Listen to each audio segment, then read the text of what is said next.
Sweet and sour. Mga kabaro.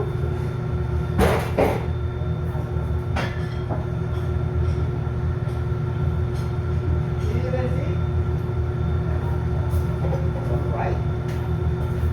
Kain na tayo ng ating pang lunch time mga kabaro. Ito ang ating sweet and sour. Okay. Sarap. Alright mga baro, ito ang ating dessert for today. Maha. Ito ang ating maha. Tingnan nyo mga kabaro. Alright. Kuha niyan. Yung mais, tsaka cornstarch, tsaka milk. Tapos yung coconut desiccated, nilagyan natin ng milk, tsaka sugar, tsaka natin kinuan. Pinatong sa on top on in ayan kayo ang dessert natin for today. Alright, maha with sweet corn. Alright, meron na naman tayong puto at saka chicken curry at saka dinuguan. Ayan, dinuguan natin, no? Wala tayong berdeng sili, kaya yan ang ating dinuguan, saka yung ating puto. Okay mga kabaro, yan ang ating ulam ngayon, dinner.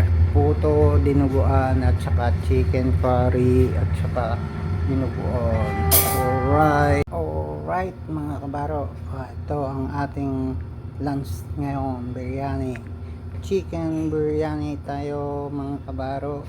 At saka kuwan tayo yung ating matambaka na pinirito. Alright, may chicken biryani tayo ngayon. Alright mga kabaro, yan ang ating lunch time, chicken biryani. Wow, sarap. Alright mga kabaro, nagluto tayo ng roast beef. Yan, nag roast beef tayo. Hanguin na natin siya. Alright, hanguin na natin yung roast beef natin. Slice natin ang ating roast beef.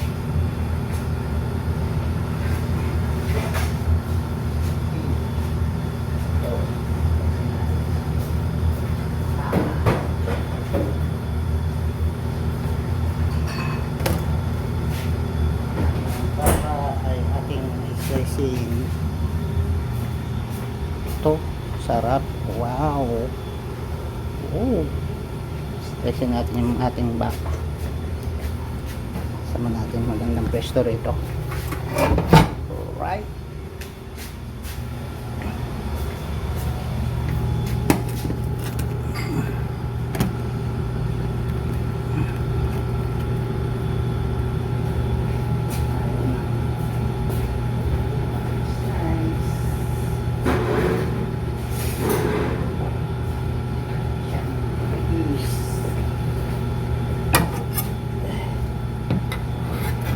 Okay, alright mga kabaro. Ito lang at hit. Wow, juicy.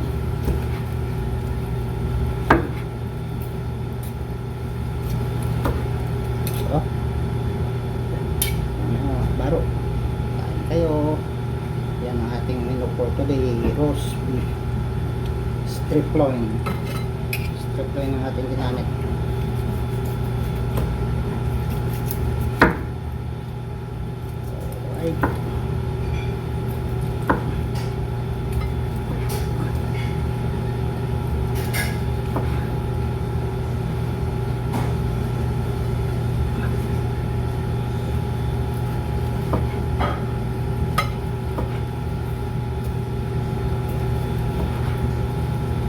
Kailangan dito iaahin mo kagad ng mainit, pero pag na-dry nito lumamig, yan ang maganda.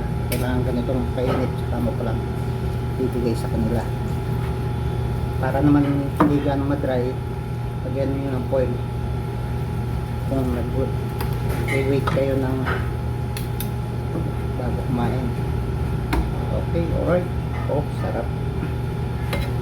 Tapos gawa tayo ng gravy ng brown sauce sa Swego to, sa Swedish.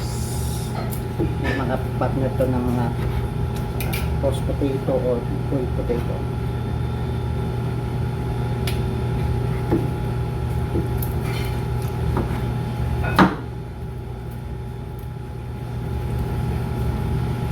Ang gusto ko dito yung mga litit niya, itong litit ng ating baka.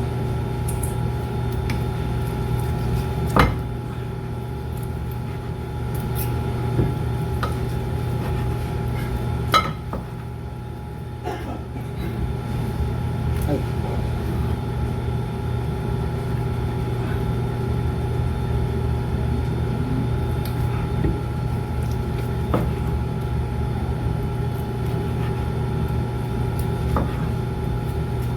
ang ganyan, juicy mga kabaro.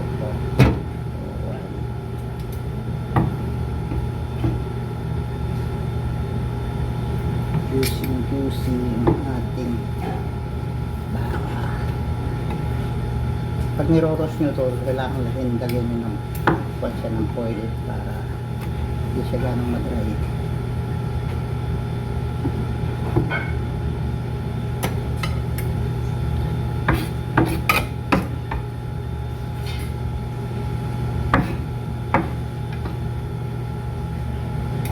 Okay. Pwede na yung ating baka. Lalagyan na lang natin siya ng gravy.